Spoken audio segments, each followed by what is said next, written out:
Jolia Barreto. Dead malamang ang negatibong issue sa kanilang dalawa ni Joshua Garcia. Of course, kailangan lamang umano nilang ipagpapatuloy kung ano man ang kalang nasimulan sa kanilang relasyon. Dahil kung tutuusin, ito lamang ang isa sa pinaka hinihiling at pangarap niyang maging makatotohanan na sana.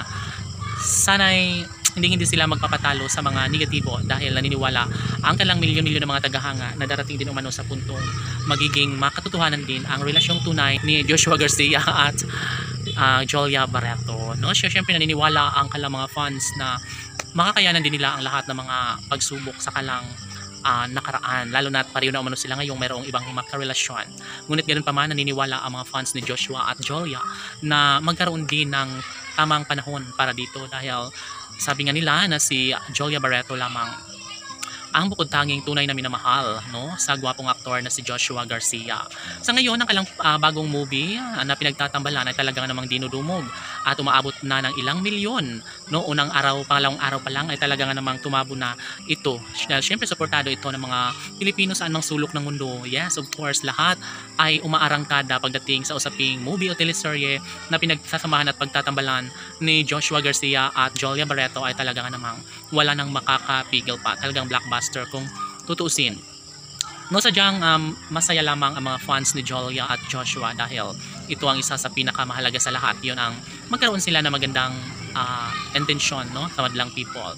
Siyempre, ang kanilang relasyon ay hindi talaga mamatay-matay, kaya kahit ano pa ang paninira laban kay Joshua at Jolia, well, hindi umano sila magpapatinag dahil alam nila kung ano ang mas makapagbibigay sa kanila ng kaligayahan. Lahat ay papabor sa relasyon ni Joshua at Jolia. Kaya kahit ano pa ang mangyayari, kahit sinusubok sila ng panahon, ay talaga nga namang kapit lamang si Joshua para magiging happy ang kanyang nobya na si Jolia Barreto. Ay, gigil, syempre marami ang nangangarap na sana sa mas lalong madaling panahon ay magkaroon ng magandang kahihinat na ng lahat, na magkaroon sana ng magandang pabor, lalo na at ito lamang ang isa sa pinakahinihiling ng taong bayan, yun ay ang magkaroon sila ng habang buhay na kaligayahan. Sabi nga ni Alden Richards ay ni Joshua Garcia na talaga nga namang minsan ay tila susuko na siya, ngunit dahil mahal niyang tunay si Jolia Barreto ay talaga nga namang kumakapit pa rin hanggang ngayon si Joshua Garcia na mapalapit at maipadaman niya ang kanyang tunay na pagmamahal para kay Jolia Barreto. Kaya dito natutuwa ang mga fans ni Jolia at Joshua dahil talaga nga namang pinapatunayan pa rin nila ang kahalagahan sa kanilang pagmamahalan. Dapat lamang ay maibahagi at ipagpatuloy na lang ang kanilang nasimulang pag-ibig. Dahil sa totoo lang, mas nagkaroon sila umano ng magandang pabor ngayon, lalo na at tila nagkaroon na ng panunumbalik ang nakaraan sa tamis sa kanilang pagmamahalan. Sana'y si Joshua Garcia na lang ang magkakatuluyan at Jolia Barreto. Laban!